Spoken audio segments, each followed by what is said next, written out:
Hi guys, আজকে আমরা loop programming এ পূর্বের ক্লাসটা আমরা হোয়াইল লুপ দিয়ে সম্পন্ন করেছিলাম। এখন যে প্রোগ্রামটা করছি সেটা আমরা ফর লুপের মাধ্যমে করার চেষ্টা করব। ফর লুপ আমরা একটা কমেন্ট দিয়ে রাখলাম, ঠিক আছে। তাহলে আমরা সিরিজের ক্ষেত্রে যে জিনিসটা বের করতে হয় আমাদের কমেন্টে ব্যবহার করলাম i = 2, এটা হলো কাউন্টার ইনিশিয়ালাইজেশন। তারপর i <= n কন্ডিশন, এটা আমাকে বের করতে হবে। তারপরে স্টেটমেন্ট s কি কাজ করবে s প্লাস i, এটা স্টেটমেন্ট।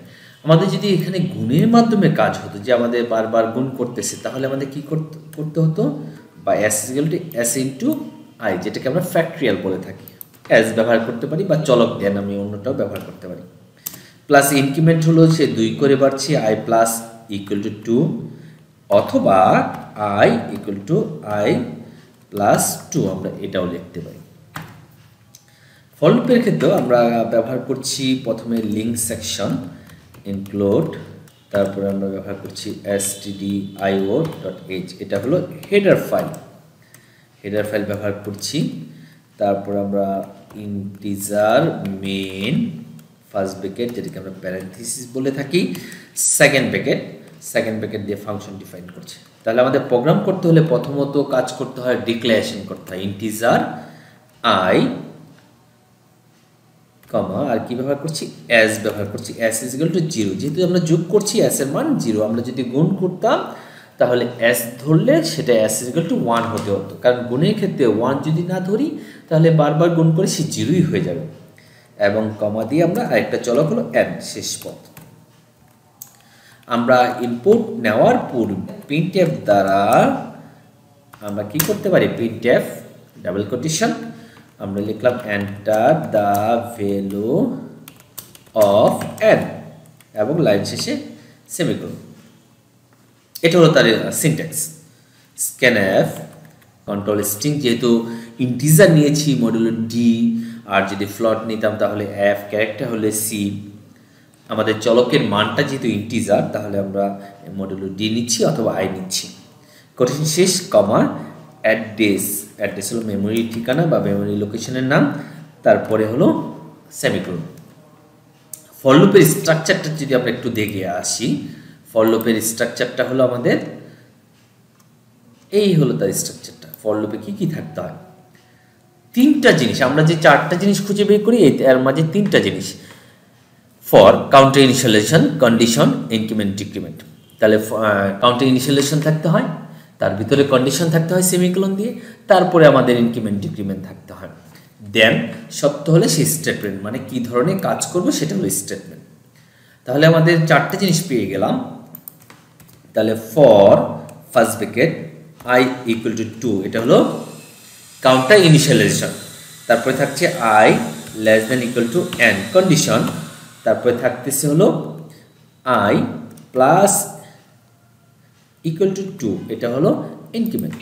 যদি সত্য হয় দেন সে একটা ফাংশনে যাবে, ফাংশনের ভিতর কি statement s plus i।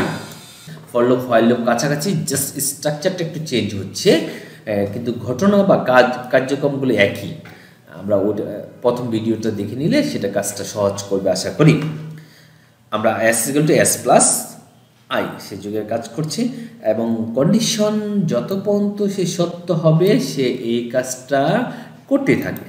Condition মিথ্যা হয়ে গেলে সে কি করবে, printf করবে। printf করবে, সামেশন বের করবে, সামেশন ইজ মডুলো d, যেহেতু একটা চলকের মান প্রিন্ট করবে, কন্ট্রোল স্ট্রিং দিতে হবে, কোন চলক, সাম বা s এর মানটা প্রিন্ট করবে, এবং লাইন শেষে সেমিকোলন।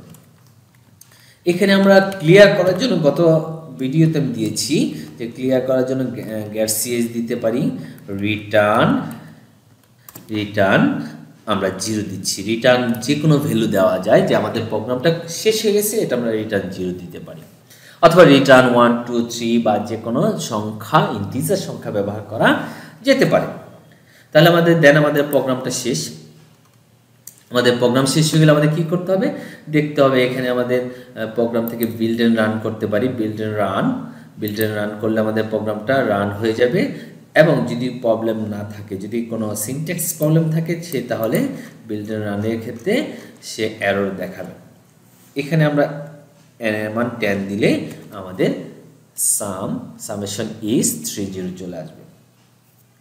ঠিক আছে, তাহলে আমাদের এছাড়া যদি আমি আরেকটা বিল্ড রান করি, মান যদি কেউ মনে করি যে না আমি বড় একটা মান দিব, 100 দিব, তাহলে সে 2, 4 এভাবে 100 পর্যন্ত সে যুগের কাজটা সমাধান করবে খুব সহজে। লুপের মাধ্যমে এই ছোট একটা প্রোগ্রাম মাধ্যমে অনেক বড় ধরনের একটা সিরিজের কাজগুলো করা যায়। শুধু সিরিজের কাজ না, একই কাজকে বারবার করানো যায়। যেমন আমি যদি এই প্রোগ্রামে এখানে এই সামেশনটা যদি আমি কাট করে এখানে চলে আসতো, তাহলে কি আসতো আমরা দেখি।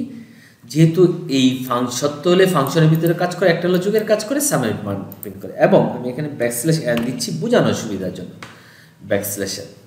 তাহলে এই প্রোগ্রামটা আমরা যদি দেখি, যতবার সত্য হবে ততবার সে যোগ করবে, প্লাস এই s এর মানটা প্রিন্ট দিবে। তাহলে আমরা বিল্ড এন্ড রান শর্টকাট থেকে দিচ্ছি। বিল্ড এন্ড রান আমরা একটু স্ক্রিনটা বড় করে দিচ্ছি। এখানে আমি যদি n এর মান 20 দেওয়া হয়, তাহলে দেখা যায় সে প্রত্যেকটা যোগ করেছে, কারণ প্রথম ছিল 2 আয়ের মান, সে 2 দিয়েছে, পরের মান 4, তাহলে 2 + 4 6, পরের মান 6, 6 + 6 12, 12 + 8 20, এভাবে সে এই 20 পর্যন্ত প্রত্যেকটা সংখ্যা ধরে ধরে সে যোগ করছে এবং প্রতিবার সে আউটপুট দেখাচ্ছে। ওকে, থ্যাংক ইউ। আমার নেক্সট ভিডিও দেখো, আশা করি আরও কিছু সমস্যার সমাধান হবে।